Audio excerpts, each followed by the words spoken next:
Hello everyone, আসসালামু আলাইকুম। আশা করি সবাই ভালো আছেন। অনেক দিন যাবতীয় নদীর ছোট মাছ দিয়ে ঝোল খেতে ইচ্ছে করতেছিল, সময় সুযোগে আর খাওয়া হয়ে ওঠে না। আজকে অনেকগুলা ছোট মাছ বাজার থেকে কিনে নিয়ে আসছে।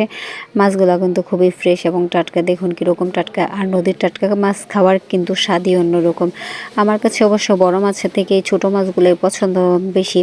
আর আমি ছোট মাছ খেতেও পছন্দ করি। কারা কারা ছোট মাছ খেতে পছন্দ করেন আমার মতো? আর ছোট মাছ খেতে যে এরকম মজা, ওরকম কাটতে কিন্তু সাজা ভোগ করতে হয়। মাছগুলো কাটতে আমার অনেক সময় লেগে গিয়েছে এবং হাতের মধ্যে এমনকি শিং মাছের কাঁটাও ঢুকে গিয়েছিল, সাথে সাথে রক্তও বের হয়েছিল। তারপর ছোট মাছ খাওয়ার স্বাদ তো আর বলতে পারি না। সেজন্য যাই হোক, কষ্ট করে হলো মাছগুলা কাটছি। এখন এই মাছগুলো আমি ঝোল রান্না করব। কে কীভাবে মাছ দিয়ে ঝোল রান্না করে খান সেটা কমেন্ট বক্সে আপনারা জানাবেন। এক একজনের রান্নার প্রসেস তো এক এক রকম হয়। আমার রান্নার প্রসেস আলাদা, আপনাদের রান্নার প্রসেস হতে পারে আলাদা।